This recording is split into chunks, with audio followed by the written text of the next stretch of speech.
Shane, Shane, Shane. Shane, Shane, Shane, Shane. A-L-A-N, Allen. A-L-A-N, Allen. Allen, Allen, Allen, Allen, Allen. Hey, it's the 38th Parallel, episode 32. Man, you should have seen and heard what we were talking about before. I mean, my goodness, it was spicy stuff.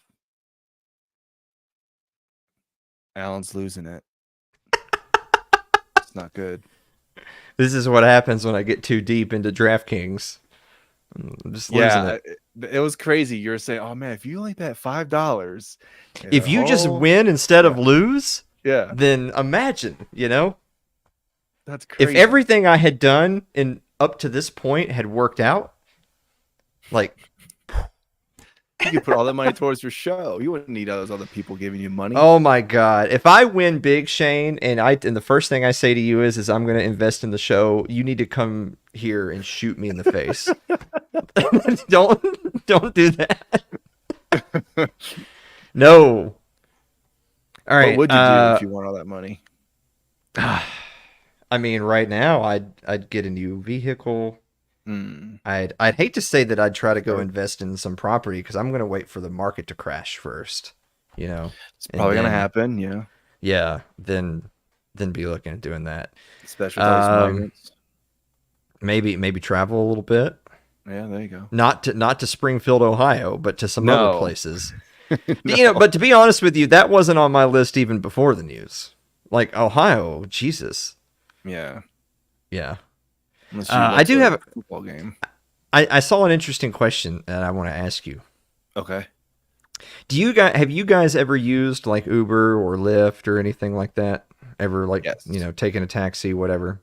Yes. Do you think that Uber and Lyft should have an option on the app to choose the ethnicity of your driver? I mean, yeah, if it makes you more comfortable. If a white guy wants to be with a white guy, it's fine. If a black woman wants to be around another black woman, which is not be true. my guess. Yeah, but okay. Yeah. So, I'm just saying, because that's the thing is that a lot of the stuff that they do is sold on the concept of making people feel comfortable and safe, right? Yeah. But I bet they wouldn't do this, even though I think it would go a long way towards making people comfortable. But they would never do this, ever. It would probably also lengthen your wait time because you don't know who's out there Ubering and Lyfting or all that. So you could be like, yeah, I want to just as a hypothetical, I want a Korean driver if they don't crash first, Okay, yeah. So you're watching the app and then it just goes dark and then it says you're being rerouted and like, pick another race, please. Did I do this whole rant about the review on Grubhub or whatever that somebody gave a restaurant? Did I tell you about that? I know you did something similar to that. I don't know. I think I said it on It's Too Late. I don't know if I said it on here. Talking about how they let you review the restaurants that are on the app, so you can be like, so you can look it up and be like, oh, this restaurant, hey honey, this restaurant has like a 4.9 rating, we should check it out, everybody loves their food or whatever. Yeah. But the problem with all of these ratings is people are retarded, right? Because like let's be honest, if you were looking at a list of places and most of them had, like, let's just say hypothetically, most of them were around 4.5. But then there was a restaurant over here that had like a 3 even. You'd be like, well, if the standard is 4.5, then that restaurant, even though it's like 3 out of 5, is technically upper half. It must really suck though, right? If everybody else has over a 4 and it has a 3, it must really suck. Their food must be terrible. But I actually... because maybe I'm the one that's retarded. So I actually clicked on the reviews to read the reviews. And I don't know why I do this. I guess it's just because I hate people so much. And And the reviews that this restaurant was getting that was like plummeting their overall score were reviews from people saying stuff about the delivery. It's like Grubhub or DoorDash or whatever. And they're saying stuff like, I watched the driver on the app drive around my neighborhood for 20 minutes. And then by the time they dropped my food off, it was cold. 1 star. It's like, but the reviews for the restaurant. You gave the restaurant, who has no control over the delivery service at all, a 1-star review because the driver was bad. And Well, the restaurant should have more control over that. They need to know who's driving those orders over. so you're saying the restaurant should have an option on there to choose the ethnicity of the driver. Hell yeah, let's go. Yeah, We've already covered a lot of ground tonight, I feel like. I think so. Yeah, Like 6 minutes. I think we've done pretty good. yeah. We might as well stop now. I mean, we've got a lot of football left to discuss. I don't know. That is true. Yeah, that is true. We've only begun to scratch the surface of foot. Like, imagine how much we talked about football when it wasn't even football season, and now, oh my God, talk about it all day. yeah.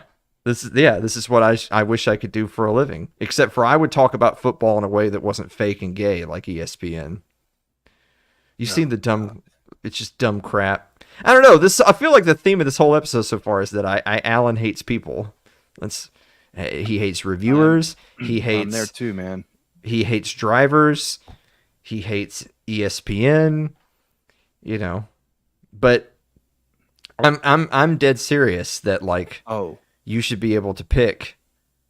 Okay. What? I don't know if this is what you were talking about. Sorry to interrupt, but I don't know if this is what you were talking about, or because you're talking about ESPN. So, this is football related, and obviously, but so for those who don't know, Tua Tagovailoa suffered a concussion. It was pretty ugly. Yeah.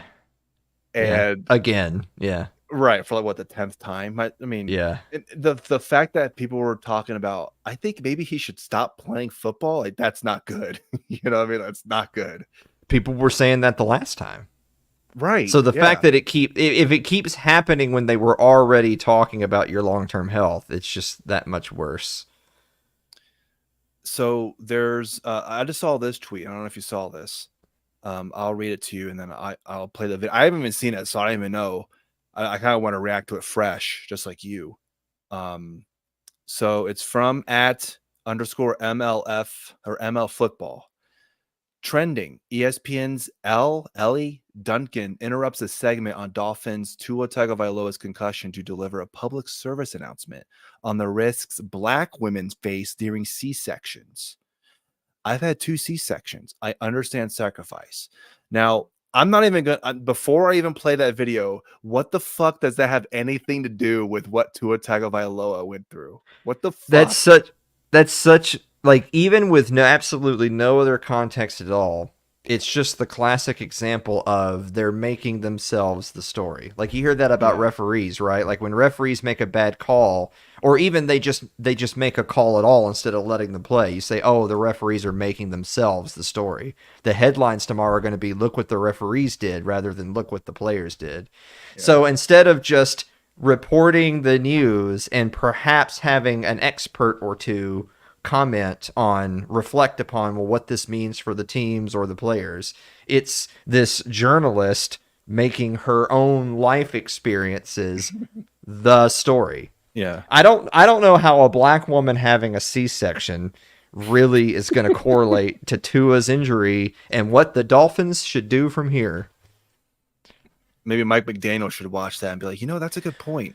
Should the Dolphins re-sign Ryan Tannehill? I don't know. Let's check with multiple C-section experience. I mean, because if you frame it that way, it sounds ridiculous, right? Everyone would say it. Everyone would say that's just ridiculous. So, like, okay, but it essentially happened in real time. So, yeah, I'm excited now. I actually want to hear this now. Okay, all right. Do this horse shit. First Take, your favorite show. Jesus Christ. Every time I watch the show, First Take, or I see clips of it, I just look at Molly. Molly's just sitting there. I'm like, man, the amount of money that's just pouring into her bank account, just sitting there. Jeez. Yeah. Anyway. Yeah. When I sit up there and I go to work every day, and I'm not a football player, but when I go to work every day, there are sacrifices that I make as a father all the time. I'm not around my daughters as much as I would like to be. I'm not with my family as much as I would like to be. Sometimes they resent it, what have you. I don't care. And you know why I don't care? Because I grew up starving. And as a result of that, anything that I do to ensure the well-being of my family moving forward, even in the event that I'm not around, as selfish as that may be, I'm willing to do it because I knew what it was like to grow up with nothing. These football players make those decisions every single day as men. Provide, protect. That's our number one priority. That's how most of us think. And that plays a role into the kind of decisions men make, even when they're deemed selfish, foolish, ill-advised, or whatever. It comes with it when you're a man. Listen, as someone who is a woman who has 2 scars that go from hip to hip, because I've had 2 C-sections in an effort to provide for my family and create a family for my family, I understand sacrifice. A Black woman in this country whose mortality rates are incredibly high, I understand making sacrifices and trying to mitigate risk when it comes to your family, expanding your family and protecting your family. All I am simply imploring is that anyone in Tua's corner, someone that truly believes and loves Tua, is having a real conversation with him right now about what quality of life looks like. And we all face an existential crisis at some point in our lives. You host a podcast called The Pivot, and all of us at some point have got to make a turn from the thing that we were defined for our entire lives. If we are surrounded by people that love us and can help us get to the conclusion that there is life after this, as dark and troublesome as it may be, as much as you sacrifice to get here, I'm just hoping someone, it ain't me, I got no dog in this fight, and I am not audacious enough to ask him. I'm hoping someone in that family, someone in his corner that truly loves him, is asking him to sit down and think long and hard about whether he wants to keep doing this. But I know risk. Yeah. I don't think there's You're right. anything. No to say after disagreement that. there. Very well said. Very well said, says Molly. Good input. So that was 2 victim farmers having a live pissing match with each other, and Tua's just the background noise to whatever just transpired between those 2 fucking clowns. The thing that Tua, it said on the little information tab bar, whatever it's called, this was his 3rd concussion that Tua has suffered. So you don't have to relate every single story to what you've been through. You don't have to go, oh, well, someone went through this. Well, I also went through this. I was like, okay, that's fine. But like if one of those people on that panel also went through concussions, then I would understand where they were coming from. Hey, I went through 2 concussions, and I was getting some people saying, hey, do you want to keep doing this? Because I mean, it's pretty dangerous. And then this woman has the audacity to go, well, I went through 2 C-sections, so I know sacrifice and risk. It's like, we're not talking about your stupid C-sections. We're not talking about that. We're talking about a fucking brain injury. Like, there's a difference there. Like, look, C-sections, obviously that's a medical thing, whatever, but how does that even relate? I don't even understand. Like you were saying, victim. Yeah. It's just 2 people playing the victim. So I also want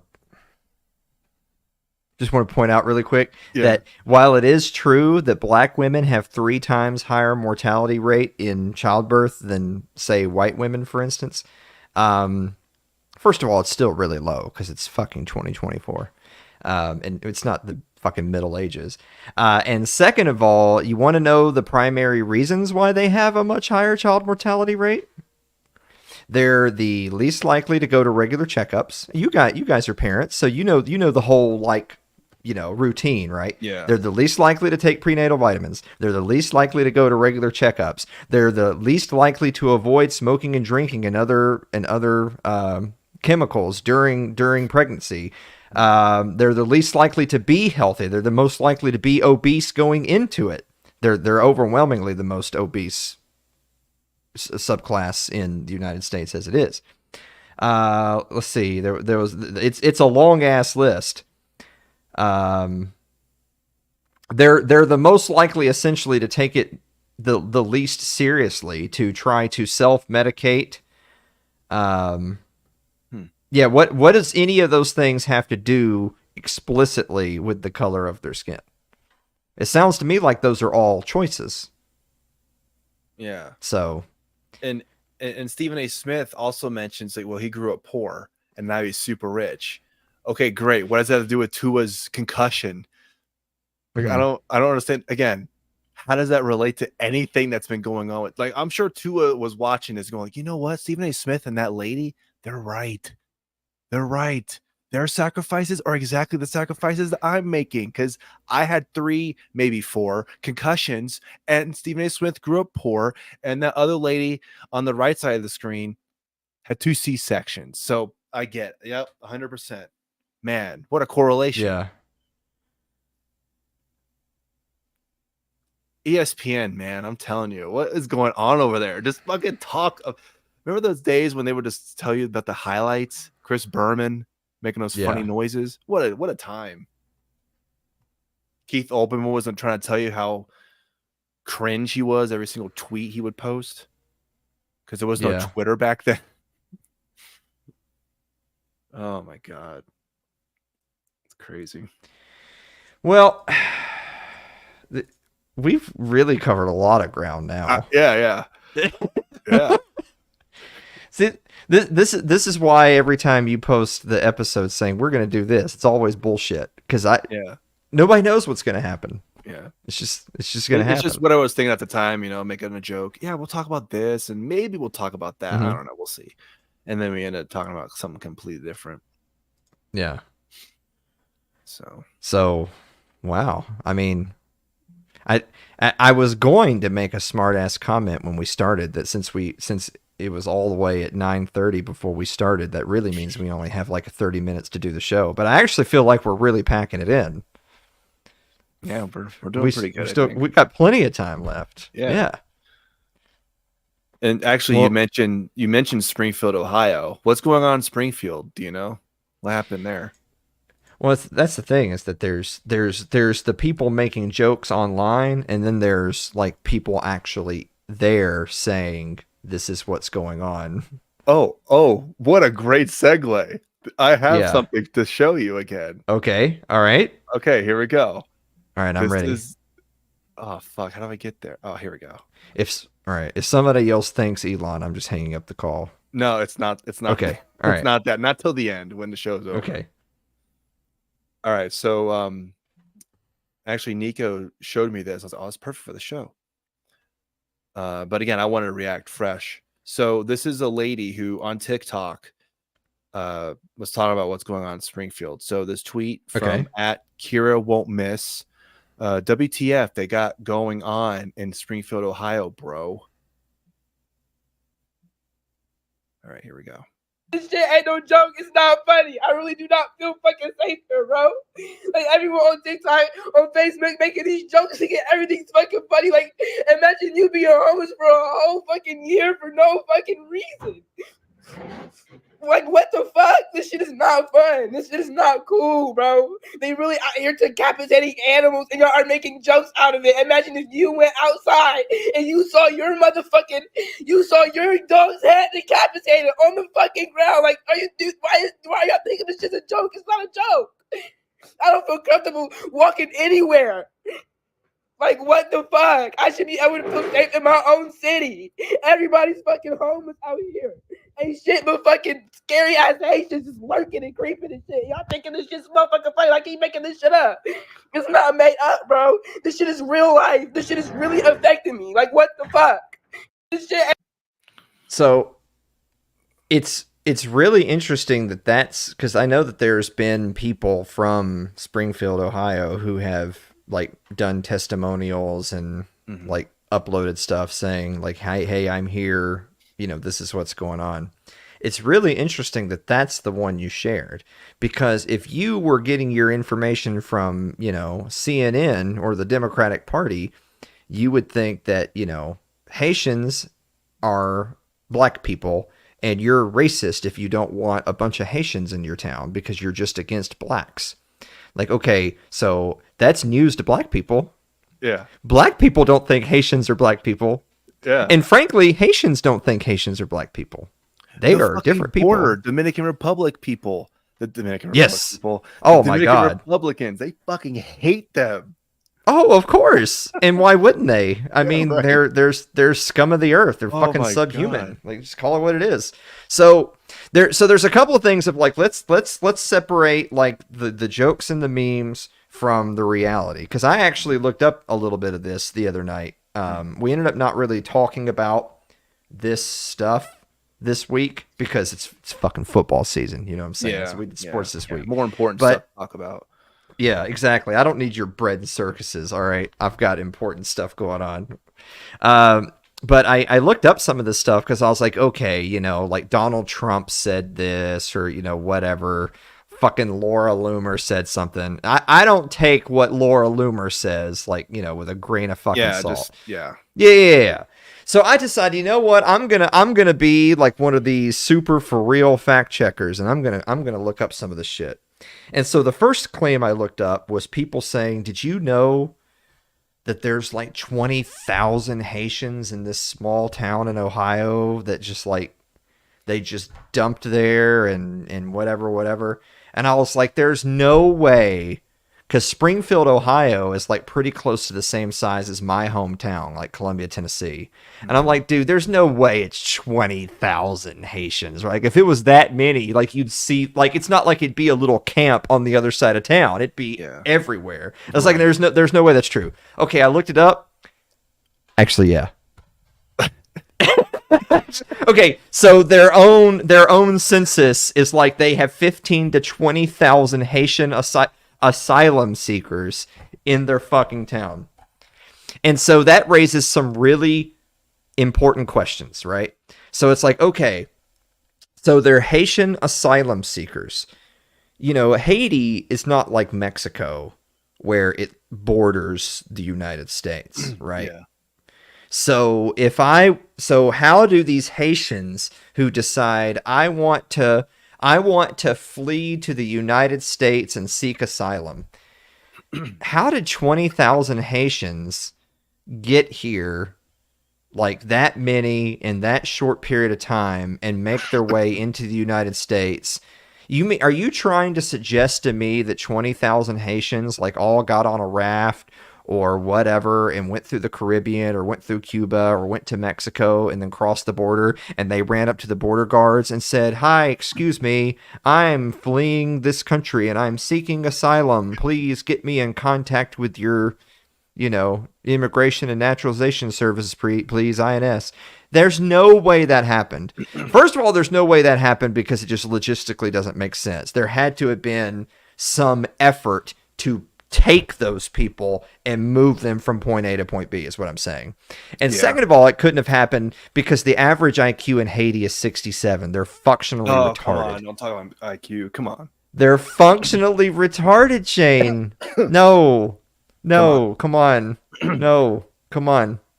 The average IQ in Haiti is below, like the over half of all Haitians would be declared ineligible for the death penalty due to intellectual disability. Just keep that filed. So you mean to tell me these people who are functionally retarded moved en masse to the United States totally organically? Like it happened like totally organically and not with a whole bunch of help from bad actors who wanted to move them from point A to point B. That's the first thing to keep in mind. The next thing to keep in mind is like, okay, how did they all wind up in fucking Springfield, Ohio, right? Like, there's obviously places in the United States that have a lot of Mexicans.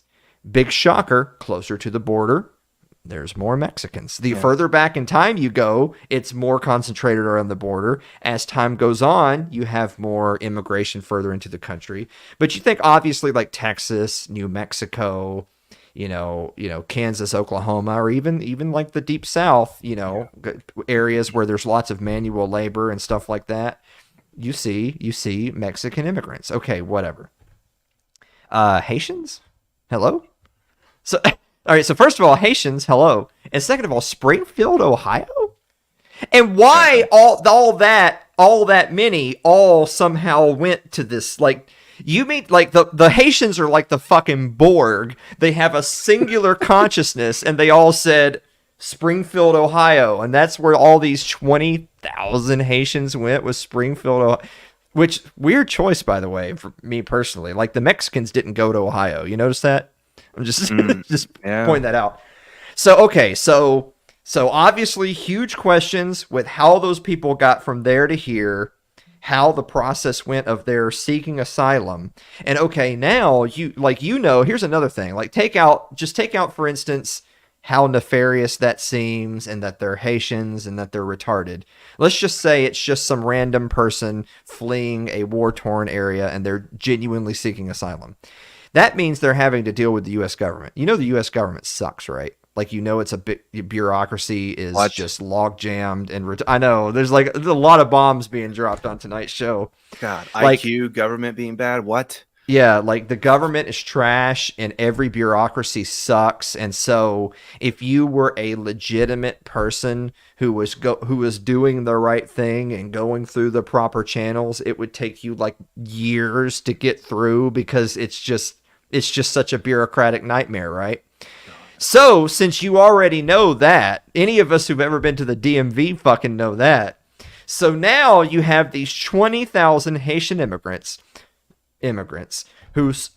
asylum seekers, who somehow got from Haiti to America, and then they all then were transported to Springfield, Ohio, and they're in Springfield, Ohio, waiting for their asylum statuses to be like figured out or work its way through the bureaucratic mess or whatever. Yeah. And in the meantime, you have this town that's just like my hometown, that is, it's like 80, before they got there, it was like 89% white Anglo-Saxon Protestant.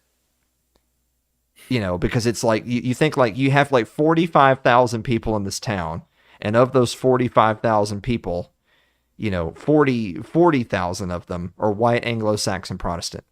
But then you add 15 to 20,000 Haitians. Yeah. Yeah.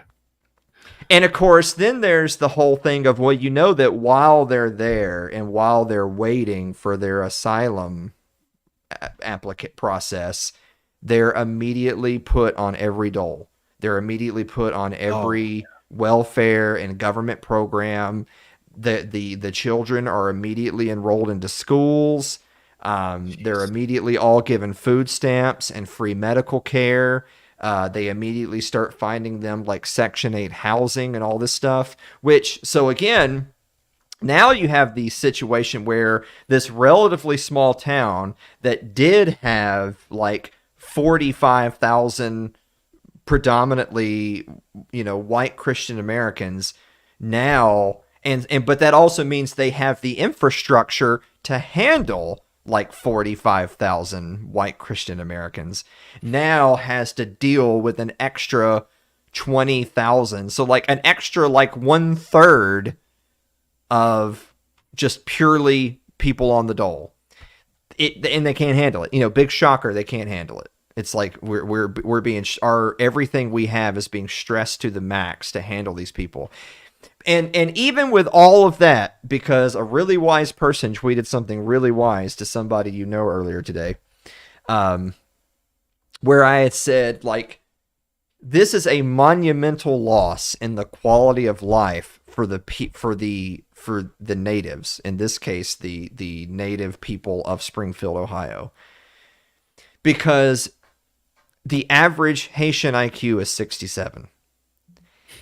Even if every single one of the immigrants was an absolute saint, which they're not, and even if they would be willing to quickly assimilate into the local culture, which they won't, and even if they were brought here by politicians who have good intentions, which they don't, it would still be an enormous loss in quality of life for the people who were here first.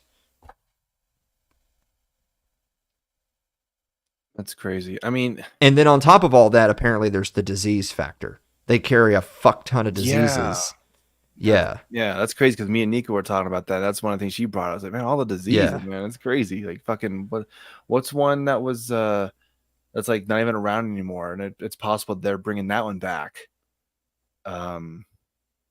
Yeah, well, I can't remember, but yeah, some Well, dead like- diseases they're bringing back. It's crazy. Yeah.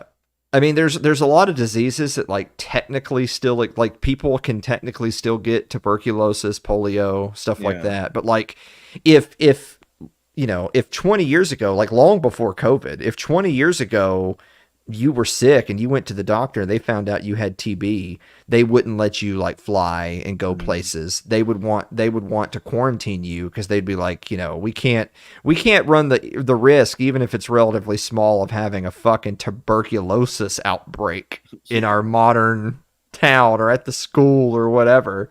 So yeah, like there are diseases where they would lock you. They wouldn't lock down the city, but they would lock you down to prevent an outbreak.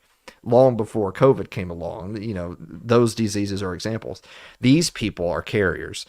Jay Forte is all talking about, like, you know, an enormous percentage of Haitians have HIV. Jeez. Like an enormous percentage. So That's crazy. yeah, like Yeah, Dude, and Jay Forte also said that the governor of Ohio has connections to Haiti through charity work. Weird how he welcomed them all into his state. That's not surprising. Apparently, also the Clinton Foundation in Haiti. Anything Mhm. Clinton, I don't trust it. I'm sorry. Anything that has to do with Hillary, Bill. oh Can't. sure, of course, Yeah, they're can't absolute trust. they're absolute monsters. Yeah, I can't do it. Yeah. So like I know that this will sound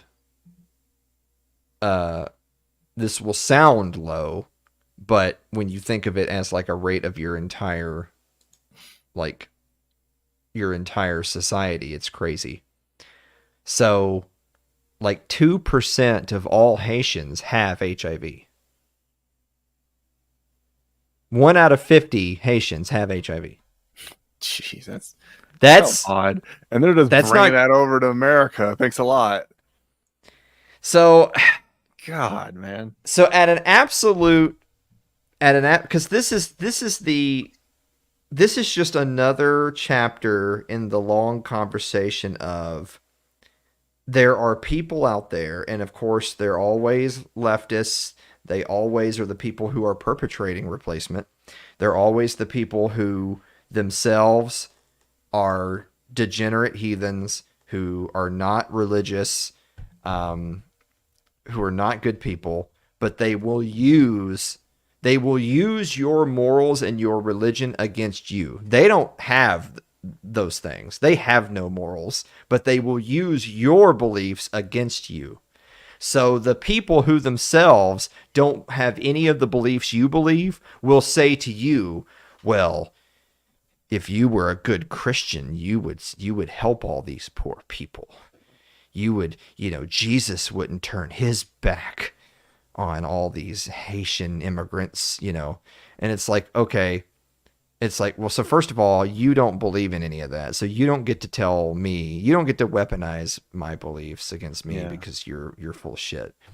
But second of all, it comes down to, do you believe that protecting your society and your culture so that you can enjoy the things that you have and to pursue the beliefs that you have, do you think that that's more important than just writing a blank check to give and give and give to other people, those other people who hate you, who despise you, who don't share anything in common with you, that don't want to assimilate into your culture? They want you to change. You always have to pay, you always have to give, you always have to turn the other cheek, and you always have to accommodate them. They will not become one of you. They don't want to become one of you. They're here for you to move over. It's them now. So even just that one number, even just the one claim of, oh yeah, there's like 20,000 Haitians in this town. It's like, yeah, no, come on, no, there's not. And then for me to look it up, and they're like, yeah, it's estimated 15 to 20,000. Like, oh, okay, cool. Yeah. So, do I think they're literally walking up and down the street chewing on kitty cats? That's a meme? I think that's a meme. Now, I'm not saying that they haven't killed people's pets. Yeah. But like, it's not like they're, and I'm not saying that there's not Haitians that are cannibals either. By the way, we know for a fact that there are. Yeah, right. But do I think that most Haitians are cannibals? No. Do I think that most Haitians are gonna kill your cat and eat it? No. But we know it does happen, and it's the same thing as saying, do I think most Haitians have AIDS? Technically, no, but way too fucking many do. For me to just simply dismiss it as a joke. Yeah. And like I said, I find it refreshing to see people of color who are native born Americans to be like, hello? Yeah. These people, I'm sorry, no, they're not, they didn't come with us. We're separate parties. Thank you. You know, our table's over here. We're not with them. It's ridiculous to just equate people like that. I don't even equate white people from different parts of this own country as the same people. Fuck New Englanders, you know, like. So, if I already feel that way about other whites, how am I supposed to feel about the Haitians? Well, speaking of lighting things up, Mm-hmm. you're talking about white people. I wanted to light things up a little bit. Wow. Because, we're talking about a serious subject. And speaking of memes, too. Tyler says, here, is this a car show? I wish. Someone made a song of Donald Trump when he said they're eating the dogs, they're eating the cats. Someone made a song out of it. So we're going to listen to it. You're going to like it. They're eating the dogs. They're eating the cats. Eat the cat. Eat the cat. They're eating the dogs. They're eating the cats. Eat the cat. Eat the cat. They're eating the cats. They're eating the dogs. Eat the cat. Eat the cat. Eat the cat. Eat the cat. Eat the cat. Eat the cat. Eat the cat. Eat the cat. They're eating the dogs. They're eating the cats. Eat the cat. Eat the cat. Eat the cat. And ABC News did reach out to the city manager there. He told us there had been no credible reports of specific claims of pets being harmed, injured, or abused by individuals within the immigrant community. People on television. Let me just say here, this is the people on television. My dog was taken and used for food. So maybe he said that, and maybe that's a good thing to say for a city manager. I'm not taking this from television. But the people on television saying the dog was eaten by the people that went there. Again, the Springfield city manager says there's no evidence of that. Vice President Harris, I'll let you respond to the rest of what you've heard. Talk about extreme. They're eating. What do you think about that? That was terrible. That wasn't good at all. I was expecting way better. Come on. I've seen and heard way better mixes than that.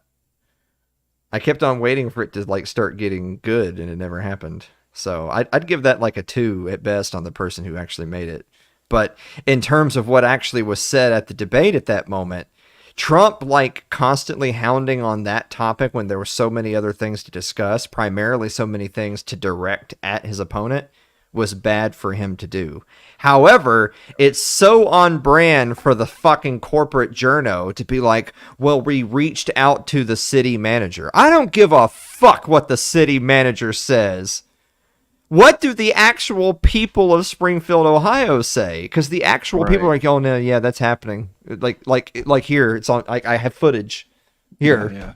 This is my front yard. There's my dog. It's dead. Wasn't there a clip of someone walking on a sidewalk with a dead cat in his hand or something like that? Yeah. Like, yeah, there's video all over the internet right this second of like, or even like the local police like responding to calls and like detaining people. And like the family's house who's right there, their cat's dead. It's gone. Yeah. And it's been mutilated. And them asking the woman, who's clearly one of the Haitians, did you do this? Did you harm the animal? Did you kill it? And then, did you eat it? Did you mutilate this animal? Whatever.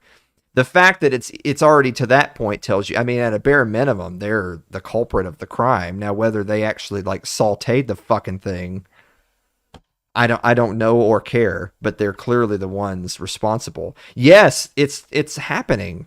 And again, it still, for me, it still boils down to, we're not talking about like a busload of 100 Haitians were brought from, whatever INS, and they were like, we just need to find them some housing while we process their paperwork. Here, we're going to dump them in this place. First, why this place? And two, it wasn't a busload of like 100 15 to 20,000 people. Yeah, that's a lot.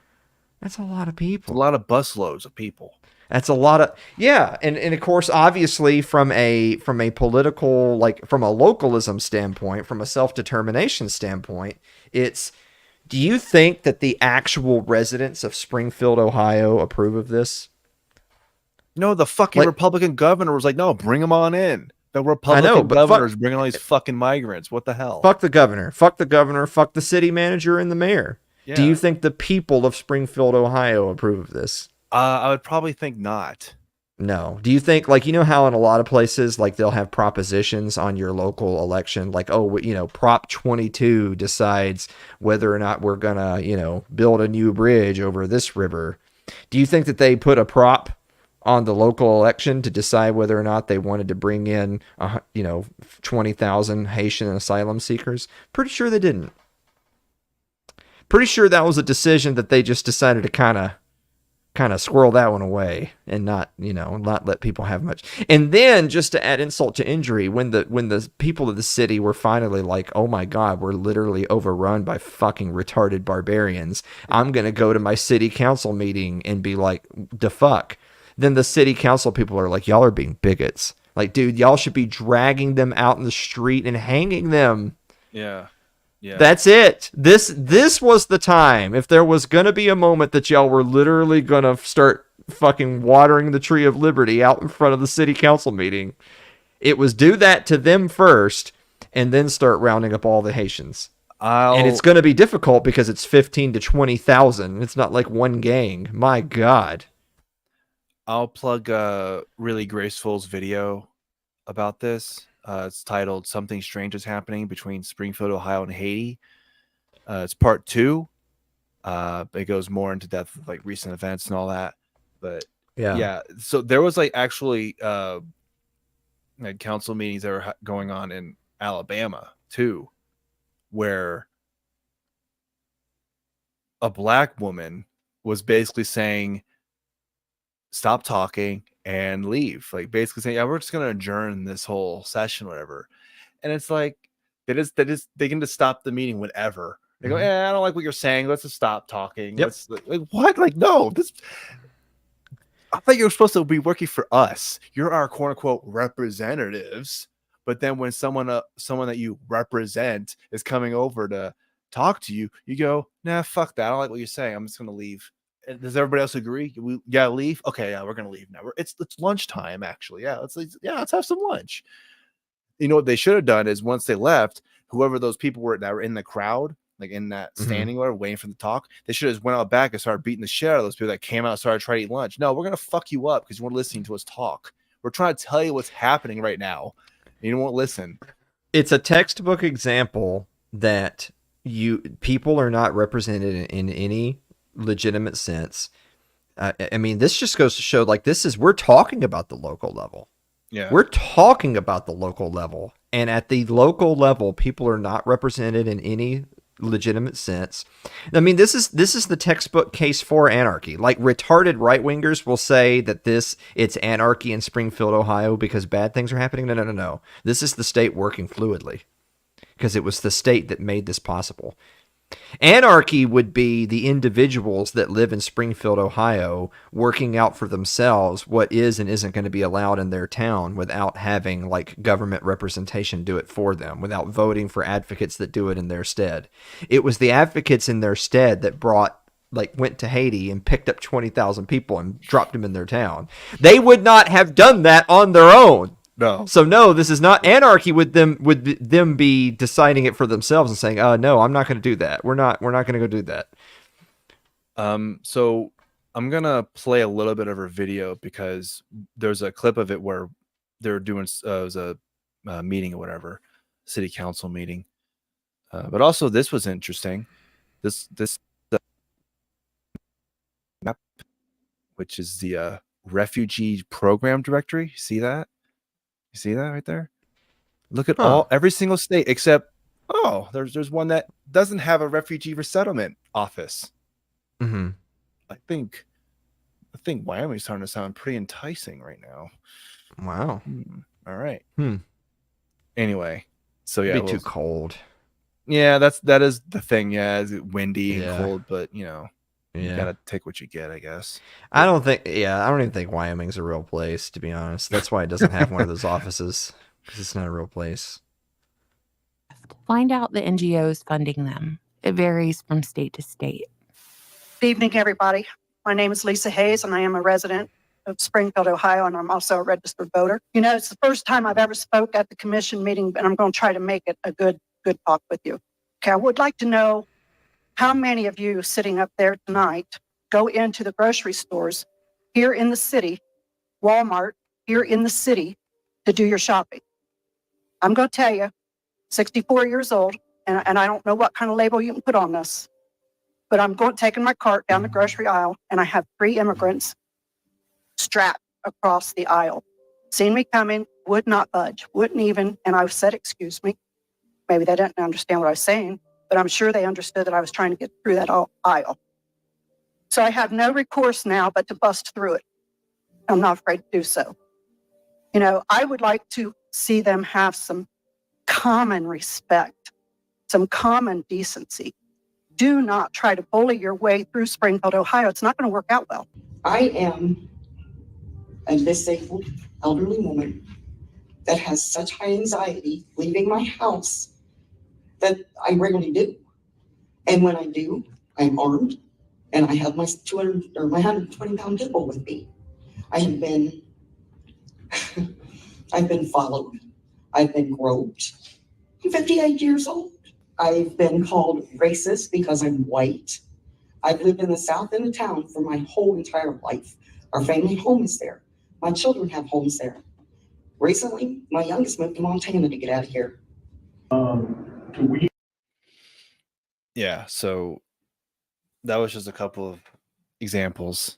I think this was actually what I was here. I'll just play this too. Know where the individuals we're discussing are coming from, where their point of origin. And this is from a town called Salicoga, Alabama. I'm probably mispronouncing that way off, but anyway.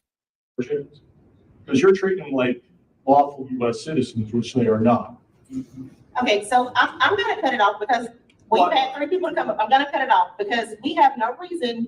Again, we have no reason to launch an investigation or to treat people differently because of how they look. There's no reason for it. Well, that's just what I'm saying. I just said that. Tiffany just said that. Okay, so I didn't say that. But I said it. But there's no reason for us to discuss this any further. These individuals came from Haiti. Are valid concerns by living here. How are valid concerns, Laura? People come here all the time. We visit Birmingham. We visit Haiti is a failed state. Their president was assassinated in 2021. There is no way the State Department can vet these individuals. We're done, and I'm going to ask this.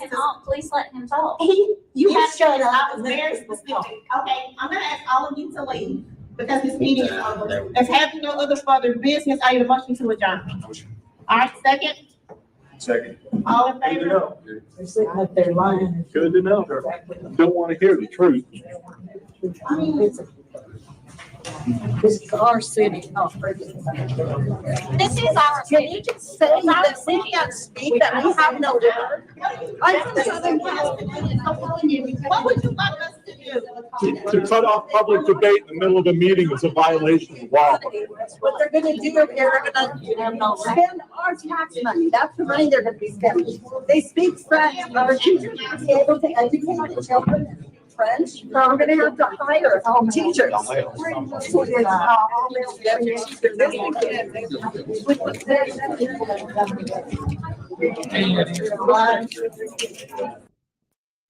So that's so that goes back to the whole thing again of like we know that our own federal bureaucracies are garbage, and everything the state does moves at a snail's pace and costs way more than it should and doesn't work the way it should, and you can't do anything about it because it's a bunch of unelected bureaucrats and all this stuff. And those people are now in charge of, like, allegedly, screening the asylum applications for, like, literally tens of thousands of people, just like, in huge swaths.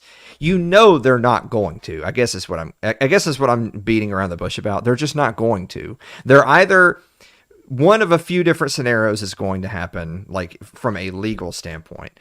Either all of these people are just going to kind of get lost and they just simply won't process them. They'll just be it's kind of like illegals in years and in decades past. I mean, we know that we have millions of people who immigrated here illegally, and they're just never going to do anything about it. They're never even going to bother to try. That's number one. Or they genuinely are trying to process the applications, but are we talking about years? Yeah.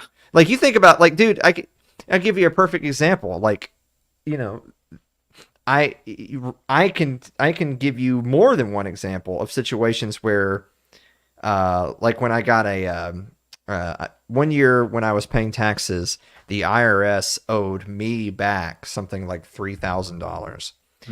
And it took them like 18 months for me to get that money from them. Jeez. So 18 months would be, here's tax season, and at this moment they owe me that money. And then here's the next year's tax season, and then halfway through the next year, I finally got the check. And that's just them crossing the T's and dotting the I's. Yeah. We're not talking about like vetting an individual and their family and like, well, where were you at this time? Were you involved in any, illicit gangs? Were you doing any criminal activity? Did you have anything to do with any terrorism? Do you build bombs? What are your political leanings? Whatever. We're not talking about all that. We're just talking about they had an accounting error and it's like, okay, we owe you this. And then I got it 18 months later.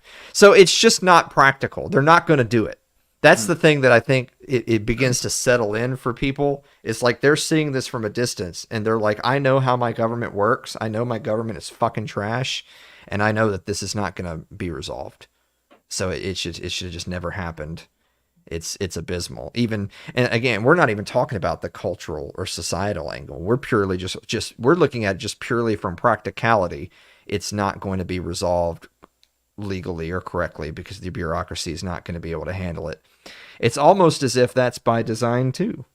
Yeah. I mean, that's the thing. It's another one of those things you can file onto the list of stupid or evil. Like, are things like this happening because our wise overlords, or more accurately, the unelected bureaucrats that run the country, is this happening because, gosh darn it, they just mean so well, but they're kind of a bunch of retards and they can't get things right? Or is it happening because they're evil and this is exactly what they intended? I mean, it's the second, dude. It is. By the way, JC said anarcho tyranny is a cope. Ain't that the fucking truth? That's the right wingers right there. The right wingers will be like, yeah, this is anarchy. Like, no, it's not. This was very well orchestrated.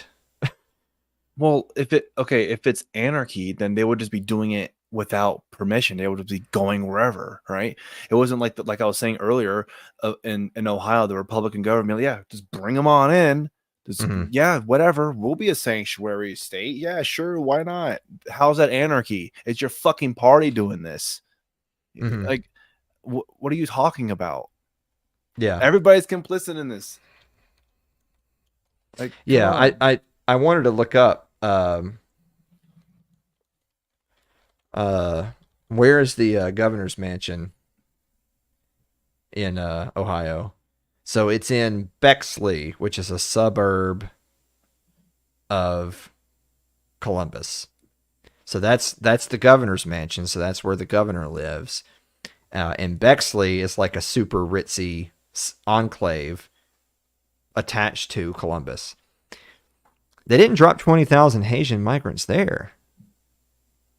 They went to Springfield. Funny how that worked out. They didn't bring him in around his neighborhood. No. He ain't gonna help them. No, fuck that. Let the peasants handle this. Yeah, it reminds me of. Do you remember when that whole busing thing was going on, where like Governor Abbott and Ron DeSantis and shit were like getting busfuls of illegals and taking them to like Delaware and New York City, Martha's Vineyard and all that shit. Yeah. It was funny. I mean, it was funny, but it was also pointless because it just doesn't matter. The political lines have been drawn and nobody gives a fuck. And so it's just a publicity stunt more than anything. But with that said, one thing that I thought was particularly instructive is if the right wingers say we need to do something about immigration, look at these areas where we're having problems. And then the left wingers will be like, well, I mean, you know, we would do something, but it's you guys that won't work with us. And so we just can't, you know, it's just impossible. It's just impossible to do anything to get rid of all these illegals. Dude, when they bust in a couple of when they trucked in like 2 or 3 busloads full of illegals to Martha's Vineyard, they were out of there in 48 hours. Isn't that weird? Yeah. Isn't it weird that it's impossible to move illegal immigrants except for they got every last one of them the fuck out of Martha's Vineyard in 48 hours? Hey, everybody, at Martha's Vineyard, we're going to bring some migrants over there. Hey, get the fuck out before we bring them in. Okay, yeah, we'll go ahead and leave. We'll leave. Well, knowing the kind of people that live in Martha's Vineyard, they probably kept the kids. Yeah. The kids stayed, but don't the everybody else had Obamas to stay go. there? Don't the Obamas stay there at Martha's Vineyard? Yes. Yeah. Oh yeah. Yeah. Oh yeah. Didn't he have wasn't there a chef that used to work for the Obamas? Wasn't he gay? And then he died somehow in the middle of the fucking river or lake, whatever. How'd that happen? Did the Obamas have something to do with this? I don't know. I feel like we're we're too deep into this. Yeah, I feel like we're pulling way too many threads tonight. There's too much going on. Hey, we're covering a lot of ground, as you said. Yeah. All right, we're officially at the 57-minute mark, I think, of this whole. All right, we've covered a lot of grounds, shared a few laughs. Mm-hmm. Yeah. Your final thoughts, Alan. How should this be resolved? Should we just kill them all?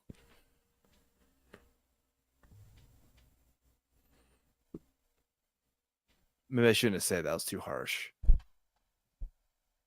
Well, that's a whole other thing. We don't have time to do this because it's time for us to go. But one thing we didn't mention was, did you see the video of that one guy who his son was killed in an accident that was caused by a Haitian? And then he's such an astro-cuck leftist that he did a press conference and said, and the literal words came out of his fucking cunt mouth. He said, "I wish my son had been killed by some 60-year-old white man so that way people wouldn't be making it, political about race and stuff." It's like, so first of all, you're making it political about race. And second of all, could you imagine saying those words? Like, if that were your son, could you imagine saying that sentence? Yeah, I wouldn't give a fuck who killed him. Like, fuck you. You would just want to bring justice to whoever did it. It'd be like, or if we're just making wishes, you could just wish it didn't happen. I mean, that too. No. The genie gave me 3 wishes. My first one is I wish it was a white guy. Yeah, because then he could also make that a point. Like, see, these white people are crazy. They're killing kids. I don't even know. Like, you want to talk about like just a failed state, dude? This is a fucking failed state. Jesus Christ. But this whole thing also goes to the whole thing of like Springfield, Ohio, is doing whatever the fuck they're doing, and it's gonna probably affect other states around it. And all the way to California. I mean, California is already dealing with all this shit. Obviously, Texas and New Mexico, like you've mentioned. But then it's going to get to other places. It's all going to go like this. Like, it's all on the outside and the border, and it's just going to coagulate all into the center of the fucking country.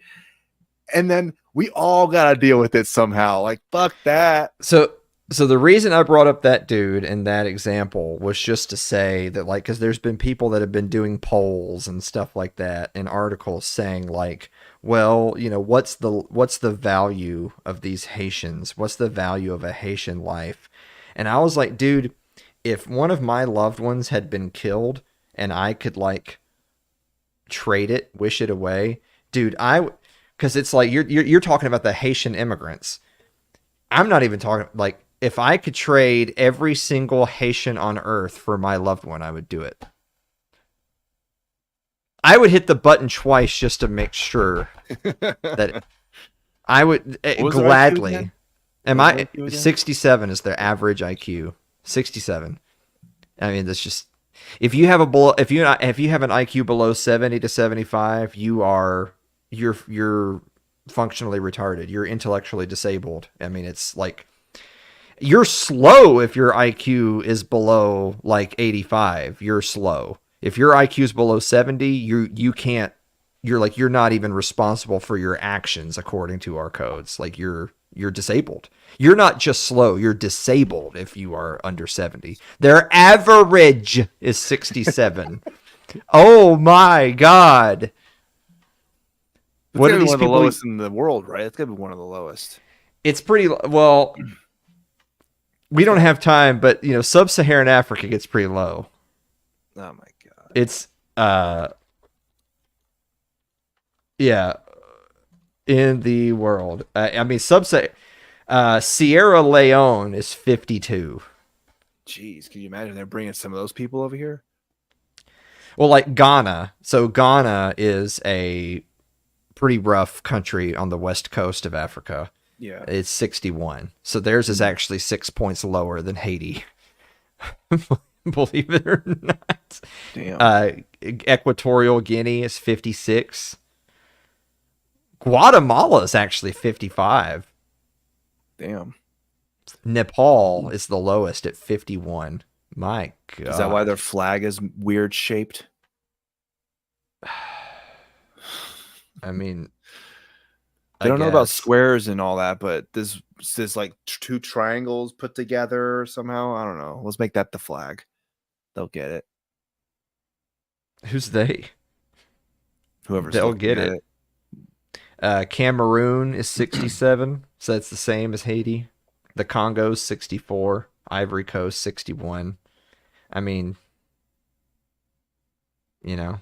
Now we understand why whenever you mention the IQ, they automatically go to, well, you're being racist. It's like, well, I mean, it's like we see it right here. Fucking IQ is in the 60s and 50s. That's not good. You know, that's not really good. I mean, the thing is that if the IQ bell curve is based around 100, so 85 to 115 is the overwhelming majority of all people, and 100 being right in the middle. Because it's a basis for it's a basis for judging intellect. It's not like a high score. It's a basis for judging. So it's a scale. So 100 is the middle, and 15 points either way is like that encompasses the overwhelming majority of people. Right. So it isn't to say that if your country's average is 100 on the dot, then your country is exactly average. That's really more to say, like, that would be a really good score because that's averaging in your relatively few elite geniuses with your unwashed masses, and that if your average is right around 100, then it's an average of very high IQ. So like Hong Kong is 106. The average in so like, you think of the average retard you have to deal with on the street. Their average retard has a 106. Damn. Ours isn't. You know, so countries that are very homogenous tend to be higher. I know that's really surprising, whereas countries that have are melting pots, if you will, tend to not be as high. Well, I mean, you would think Africa is more of a homogenous continent, right? I mean, it's mostly black people, and it's not as high. Isn't that weird? Yeah, what's going on there? But they are very close to each other. That's a lot of African countries have IQ similar to one another. But compared to the world, they're the What lowest. What about South Africa? South Africa, average IQ in South Africa. This will be the last thing. The United States was 98, by the way. Oh, okay. Average IQ in South Africa, 72. Only 5 points higher than Haiti. Just a bit higher. If only we could narrow that down to 2 different ethnic groups in South Africa and see what their IQs were.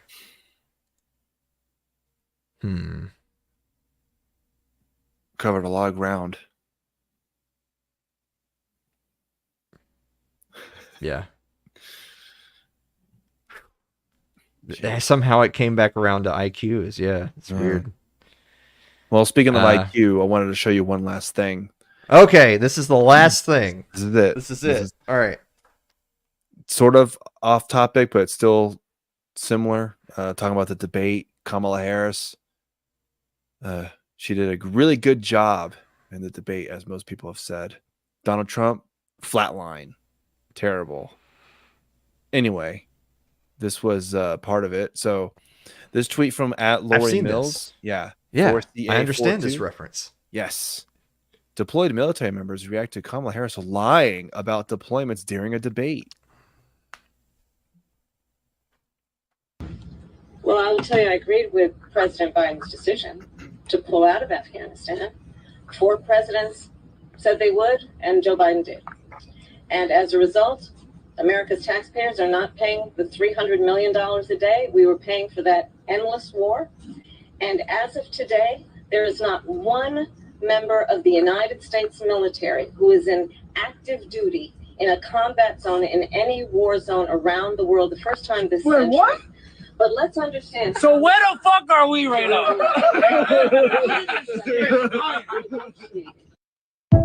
That's crazy. Yeah. So for But those for those who are just listening, it was Kamala Harris saying that there's not one active member. Yeah, there's not an active duty American service member in an active war zone right now, in a combat zone right now. Right. Don't exist. There's none out there. Not stationed anywhere. And then the person that was recording was showing that there were other people where he was at. Like, where were we at? Like, in their combat garb. Yeah. Those are people that have obviously deployed somewhere. Yeah. Yeah. Unless we want to get real technical, she said active. Maybe these people are guard. If you want to get she was saying active as in active combat zone, active war zone. Right. It's not them being guard or active duty. It's yeah. If I was not on active duty, but for some weird reason I'm in fucking Syria, I'd have some questions. Yeah. But yeah, that's just me, so I don't know. So I think the moral of that whole thing, and this whole thing really in general, is that they're all liars. I don't know if you knew that. Correct. And they all suck. Yeah, they're big time liars. This is factually true. There's some that are okay. Yeah. Like 1 or 2 that are okay. And before I miss it, JC, thank you so much for the super chat. $1.99. Anarcho-tyranny is a cope. Thank you so much. I know you mentioned it earlier, but I just wanted to show up on the screen. Thank you so much for the there it is. Hell yeah. All right. Alan. Yeah. Where can they find your show? It's too late. It's right there. They can go to Twitch, X, YouTube, wherever. Just go to @Alan Mosley TV. New episodes of It's Too Late premiere Wednesday nights, 9 o'clock Eastern time. And it's also on podcast platforms. Thanks to Spotify. It's Too Late with Alan Mosley or Alan Mosley TV. Well, we covered a lot of ground. Should have just called this episode "We're going to cover a lot of ground." Yeah. Go Cowboys. Yeah. No. Yeah. No. Don't go. Hey, excuse you. We have the highest paid quarterback of all time. Congratulations. Wow. Dak, who would have thought it would have been Dak fucking Prescott? Yeah, right. Dude, Mahomes who? Never heard of him. He would have been if you told me Mahomes was the highest paid quarterback ever, like that makes sense. Fucking Dak Prescott. Makes a lot of sense. Yeah. Yeah. I mean, look, I'm a Niners fan. I like Brock Purdy, but I don't think he should be getting paid the most of any quarterback ever. Well, then you're going to have bad news come next year. I know it's going to be hard because that's. I mean, we don't have time to talk about sports now because the show's over. But the reason for that is because contracts are always a sliding scale and always going forward. So if the last great running back got paid $50 million and you're the next great running back whose contract is up and the salary cap increases, then by the fact of the increase in the salary cap, you're going to ask for, if you ask for the same percentage of the cap, it'll be more money than that person made because they were on a smaller cap. So if Brock Purdy asks for the same percentage of the 49ers salary cap as Dak Prescott makes, even though Dak Prescott's never even been to a conference title game, so it would totally be within Purdy's purview to ask for that, he will be getting paid even more next year. So good luck with that, 49ers. Yeah, good luck with that. That'd be a good off season. Plenty to talk about. Yeah. All right. We're finally done. Hopefully Springfield, Ohio can figure something out. No, they're fucked. And all the other places that are dealing with this. But yeah. All right. We'll see you next week. Unless we were flooded with Haitians. Who knows?